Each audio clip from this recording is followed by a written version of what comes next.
Now, there is something that I've always told you. The reason why President William Ruto in December last year met with the former President Uhuru Kenyatta was not out of goodwill. It was because he was seeking advices after everything had fallen out for him in the Mount Kenya region. William Ruto went ahead to be given advice by Uhuru Kenyatta, where he was given some loyal soldiers by President Uhuru Kenyatta that would help him regain his influence in the Mount Kenya region. Now, these people, instead of them being influential to President William Ruto's government by bringing the mountain to William Ruto, they have turned out to be technocrats, which is something that President William Ruto did not want. Ruto did not, he wasn't rewarding Uhuru Muigai Kenyatta or something. He wanted Uhuru Muigai Kenyatta to give him a strategy that will hand over the mountain to him. And that strategy seems to have failed. And that is why I am telling you that Uhuru Muigai Kenyatta's men in William Ruto's government are on the chopping board. Why? The reason William Ruto met with Uhuru Muigai Kenyatta then is because he had immediately removed Gachagua from his government and he had started losing the Mount Kenya region. He was declared persona non grata in the Mount Kenya region. And Ruto felt his ego had been pierced by the people of the mountain. That was after their after he was humiliated in Embu and heckled. That was the last time that William Ruto visited the Mount Kenya region since the impeachment of Rigathi Gachagua. It was the first and the last. Now, he is currently expected to be visiting the Mount Kenya region. But apart from that, back in December, Ruto had hopes that Raila Odinga was officially going to leave the political scene of the country. And he was so sure that Raila Odinga would win the AU seat. But his hopes and beliefs and the much trust he put in Raila Odinga is what ruined his chances to redeem himself in the Mount Kenya region. Now, Uhuru Muigai Kenyatta added 4 men to William Ruto. Number 1 is former governor of Kiambu County, William Kabogo. Number 2 is former cabinet secretary of Health, MUTAHI Kagwe. Number 3 is former Nakuru governor, Kinyanjui. And on number 4 is former Laikipia governor, Derito Morethi. Now, these people were all given slots to serve. 3 of them in the cabinet, and 1 of them was given to become, the position to become the board chair and CEO of the Kenya Revenue Authority.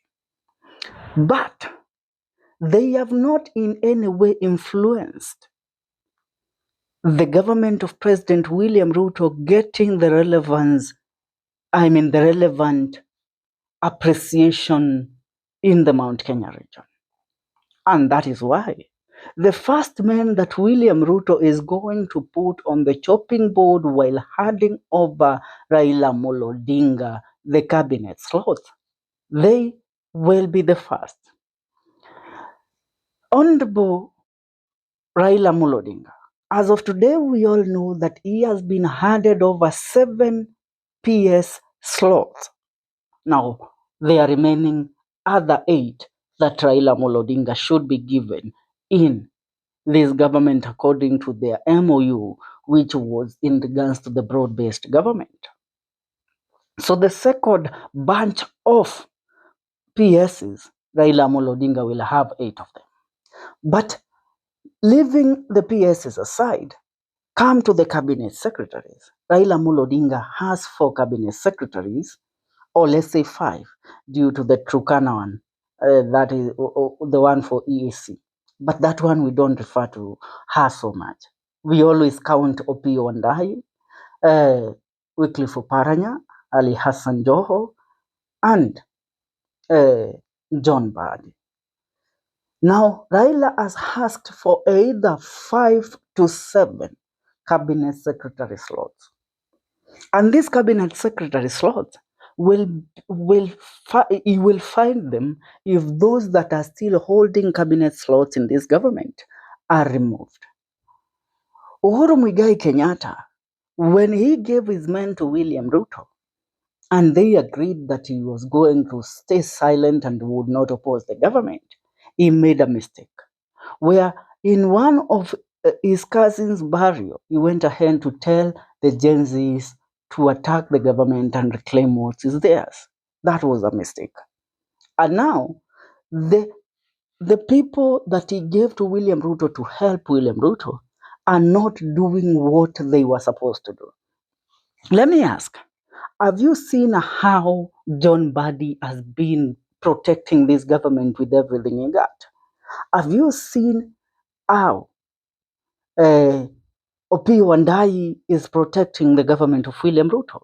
The same to Ali Hassan Joho. They are doing everything they can to protect this government, including Oparanya. But come to Mutahi Kagwe. He is silent. He is not defending William Ruto, and he is not selling William Ruto to the Mount Kenya people. Come to Kinyanjui. Since he was sworn in as the Cabinet Secretary of Trade in the country, there is nothing significant or nothing influential that he has done that will make William Ruto to continue retaining him. Because I told you, William Ruto did not want technocrats. And that is why the intel we have, the first bunch of people to leave, only one or two, only one will remain there.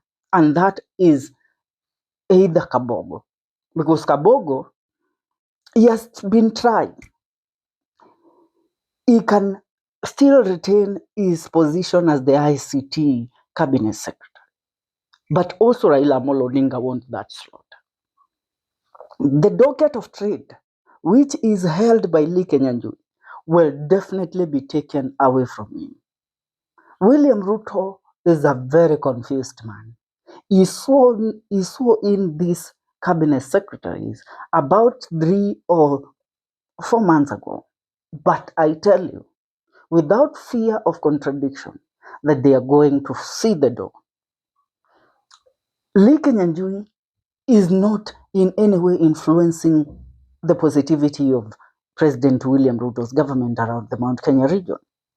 Come to Mutahi Kagwe. Mutahi Kagwe, for the first time that he was seen in public engaging in government things that might really be influential to Ruto, was when he accompanied Professor Kithure Kindiki to receive the King and Queen of Netherlands at the Jomo Kenyatta International Airport. That was the first time we saw him. William Kabogo, on the other hand, also, he has not influenced as he was expected to do around the Kiambu County, which is one of the most rich. Kiambu County and Meru County are the richest vote rich counties in the Mount Kenya region, together with Murang'a County. So Kiambu has not shifted because Kabogo was given a chance to serve under this cabinet docket that was given.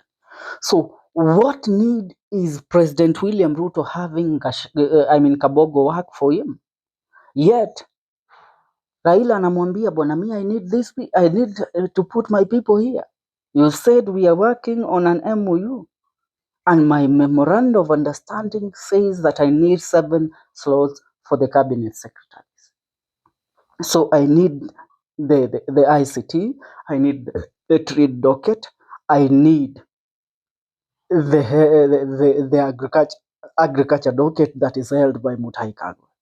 William Ruto appointed Mutahi Kagwe so that Mutahi Kagwe would influence Nyeri and turn Nyeri against Gachagua, so that Nyeri will feel that they are benefiting from William Ruto's government because their son,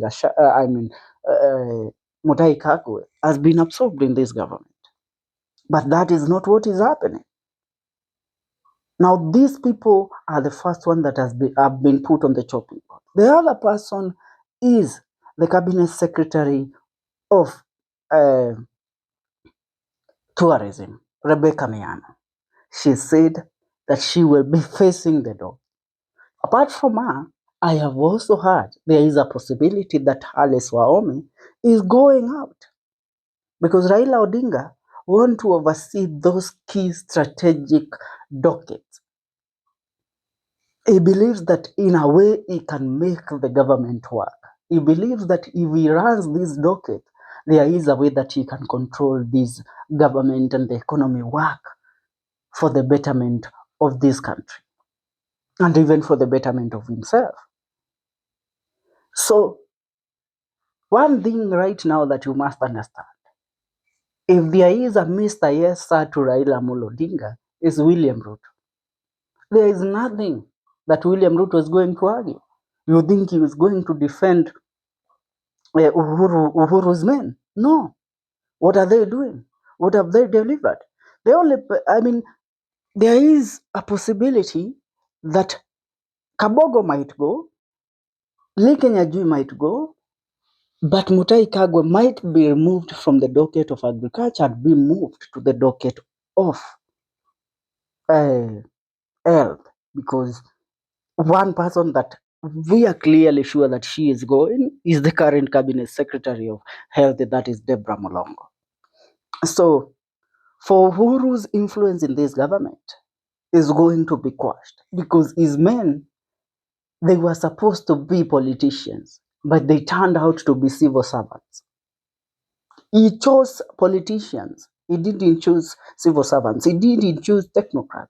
But when they were given this position, Uhuru told them, don't follow the man and lose your soul. Work in the docket that you have been given, but don't try to influence the people to follow this man. And that is where they are going to lose it all.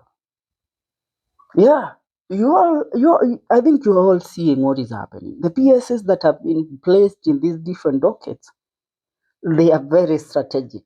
Most of them are there to influence these things.